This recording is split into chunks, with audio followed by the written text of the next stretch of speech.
Right, so hello, welcome back to the channel. Can Scottish teams actually compete in Europe? Because I've just watched Hibs get battered 5-0 off Aston Villa and it doesn't seem like they possibly can. I'm also recorded this before the Hearts and Aberdeen game, so if Hearts do get battered, please do not bully me in the comments for that. I've just come back from the Hearts game and that is one of the worst reffing performances I've seen in my life. We'd have a chance to go through if there was a competent ref. That's all I'll say on that. But it's not just Hibs who have embarrassed themselves and Scottish football in that way. It's the fact that every single team who has tried to compete in Europe, who is a Scottish team, they've embarrassed themselves in many different ways as well. Let's look into it. But before I get into that, if you could subscribe to the channel and share the video around, it helps out a lot. And we're trying to hit 200 subs as soon as possible, so if you could help out with that, that would be greatly appreciated. Let's get back into it. I mean, realistically, Hibs are out. There's no coming back from 5-0. Hearts, well, who knows after what they're going to do in the second leg. They have to qualify for the Conference League. Obviously, Aberdeen have the safety measure of falling back on the Conference League, but they've got a very easy tie, and realistically, they should be making Europa League football. Rangers as well, they have to do everything in their might to try and get Champions League football, because regardless of if they're going to win the competitions or not, and that's the same for Hearts and Aberdeen as well, they need to get the coefficient points up. I mean, Celtic are already in the Champions League, but they need to try and get out of the group stage, and realistically, that's probably not even going to happen. Even if we look back to previous years, Rangers last year in the Champions League, technically the worst Champions League team of all time, but that doesn't excuse Celtic for also not getting a single point. All of last year in the Champions League, they were a complete disgrace in their performances as well, as they have been for many years in the Champions League, Europa League, and so forth. And then you look at Hearts. Hearts should have beaten Zurich. They really should have beaten Zurich and gone on to be in the group with PSV, Arsenal, and so forth. But they bottled it. Then they get battered at Fiorentina. They get battered by Istanbul Başakşehir, but they beat the Latvian side. So that's all good, isn't it? No, it's an embarrassment from all those three clubs. Sorry, what I meant to say there was Celtic got 2 points, but still no wins. My bad, I forgot about the 2 draws against Shakhtar Donetsk. Shoot me. The last time Aberdeen even got European football, and I mean proper European football, group stage football, it was in 2007, and they finished 3rd in a group of 5 there. I mean, they basically finished 4th, but same goal difference. They had Lokomotiv Moscow, they had Panathinaikos, Atletico Madrid, and they also had Copenhagen. Then, in the next round, they went on to face Bayern Munich, where they actually drew at Pittodrie with Oliver Kahn being rested, and then they got battered at the Allianz. There's no real shame in that, and that's a good European run for them, but they've not had one since, and yes, they're going to get group stage football now, but you've got to hope that it's Europa League and not just the Conference League. Hibs have never had European group stage football, never in their history. I mean, they've also had embarrassing European results. One of them was the 5-0 drubbing against Aston Villa. They've also lost 7-0 at home to Malmo. And even Erling Haaland's played at Easter Road. That's a bit of a weird one. I bet you never knew that. Hearts are too much better. I mean, yes, we had European group stage football last year, but as I said, we kind of actually embarrassed ourselves in that. We got 2 wins, keeping the coefficient alive. Of course, Hearts did. But at the same time, we've got PAOK Athens coming up next, and who knows if we'll even qualify for that, because the last time we actually qualified for the Europa League group stages was back in 2004. Hearts in that group had Ferencváros, they had Schalke, they had Feyenoord, and they had Basel, who they actually went on to beat, but they didn't get out the group, and they have had their fair shares of embarrassment in Europe. I mean, they lost 5-0 to Tottenham at home over a decade ago, and then Tottenham basically played the kids in the second leg with Harry Kane's debut coming there, and he missed the penalty against Jamie McDonald, so that was lovely. And then they nearly knocked out Liverpool the year after, which had Luis Suarez, Gerrard, and so forth. It was an okay Liverpool team, and they were so close to it, but Luis Suarez popped up after David Templeton had scored so late on at Anfield and caused pandemonium in the away end. But they haven't been great in Europe either. And if we look at the Champions League, Rangers' last Champions League win, I'm only talking about properly, I'm not talking about the qualifiers or anything, it was against Bursaspor back in the 2010-11 season. They went bust since then. But I don't know why you're laughing, Celtic fans, because you had a decade to do something in the Champions League and you didn't do anything. Yes, you got one fluky result against Barcelona, which will go down in folklore, and it is a brilliant result. But your last win in the competition, a proper win, gave it the 17-18 season where you beat Anderlecht 3-0. But in that exact same season, you got beaten off Bayern Munich 3-0, and alongside that as well, you lost 5-0 to PSG and 7-1 to PSG. So is that win even a valid one?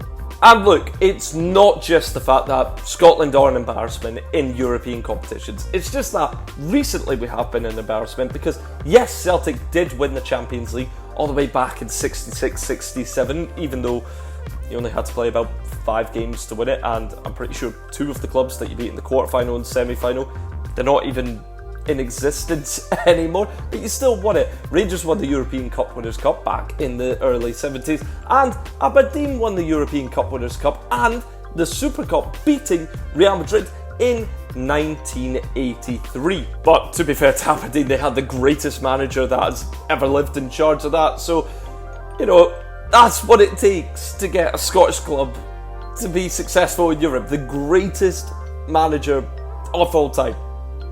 So, you know, best of luck to Stephen Naismith, the technical director of Hearts. And Celtic were in the Europa League final in the 02-03 season that just came up against a brilliant Porto side, a Jose Mourinho Porto side, so no shame in losing out to that. Then Rangers as well in the 07-08 season, lost to Zenit St. Petersburg, a brilliant underrated team that had Andrei Shevchenko, Yuri Zhirkov in there as well. And then again recently against Eintracht Frankfurt in the 21-22 season, where they just missed out on penalties because Aaron Ramsey doesn't know how to take one. I know that Rangers and Celtic fans, as soon as they go up to the Champions League, they say, well, whoever we got beat off, they've got a brilliant team and they've got finances that we could only dream of. And where that is true, you were closer to getting to them than the likes of Hearts, Aberdeen and Hibs are to getting to you. I mean, whenever you get battered off a team like Liverpool and Rangers, for example, when Liverpool battered them 7-1 and Rangers are like, well, it's unfair, look at those guys. That's what you do to teams in our league, and it's just you guys getting a taste of your own medicine, and it's quite nice to watch, but then it's quite sad to watch because we want the coefficient to be good so that we can get more game time, and it's not just on you because, yes, Hearts, Aberdeen and Hibs, as I've highlighted, haven't been good enough in Europe, and neither have any of the other clubs, Kilmarnock, Motherwell. They're not pushing either. You can partly blame the financial gap because of someone like Neil Doncaster, a man who's supposed to elevate Scottish football and make it better, and all he does is make it worse. I mean, there's no parts or ways about it because he signed a new deal with Sky and he had a deal with Viaplay, who are now no longer going to be showing Scottish football, so that's a great one, Neil. Well done on that, because they are going all the way back to Sweden or Norway or wherever they came from. It didn't work out. You've got the Viaplay Cup and we're not even with Viaplay anymore. I mean, he is really harming Scottish football and hurting the finances of teams trying to compete. Because as well, the only games that get shown on TV are the Rangers and Celtic games. Hearts could get St Mirren in the cup, and that's a great tie. But Rangers are going to be playing Ayr. Who are we going to show? Oh, we're going to show Rangers v Ayr. Why? Or Celtic versus Cove Rangers. Why? Who wants to actually watch that? I want to watch a competitive game. A game that it's got the two best teams competing against each other, not a team that's going to batter the other team about 20-0. It's not enjoyable and it doesn't grow the sport at all. And alongside that as well, the Scottish Government don't help either because they make Astros, but they lock up the Astros and don't allow kids to play football, and they have no football zones, and it's just a nightmare. They don't have any way of letting kids play football without it being a pay structure. You've got to pay for the Astros, or you've got to pay for this pitch. You've got to book this. Kids don't want to do that. They just want to play on facilities. Make facilities and get kids playing on them. It's not difficult, and then from there you can develop players more.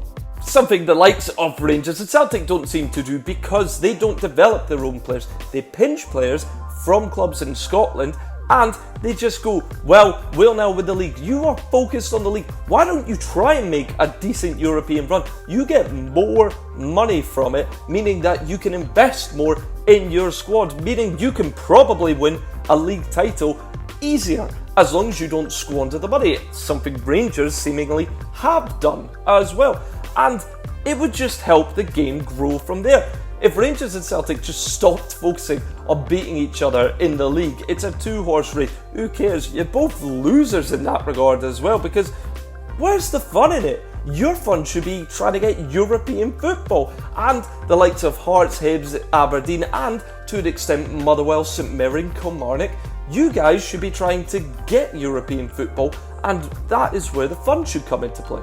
Football is growing in this country. It really is, because Scotland are doing great in the Euro qualification. We've got a real feel-good feeling around the national team. But the club scene, it just has a lot of negative energy for every single team, seemingly. Celtic have won about 26 of the 30 last available trophies. It's some stupid stat like that. It's boring. Who actually cares? Who wants to watch that? And if you're a Celtic fan, it doesn't bring you any joy winning any of these. It's like great, I've got it just so you can't have it. Where is your European run? Why don't you try and go for something? It's just upsetting. So, can any of the teams make a good European run? I don't think so this year. I mean, Celtic look poor. Rangers, they might drop into the Europa League and maybe make some noise there. Aberdeen, who knows with them? They've not really gotten up and running yet. Hearts are still... who actually knows how their season's going to develop? And Hibs, not a chance, you're out. Let me know what you guys think below, especially fans of Hearts, Rangers, Celtic, Hibs and Aberdeen. I'm really interested to hear your thoughts on it, and if you think that you can actually make a European run. Thank you so much for watching. Please leave a like, share it around as well, and subscribe. That would be greatly appreciated. Thank you so much for watching. Cheers.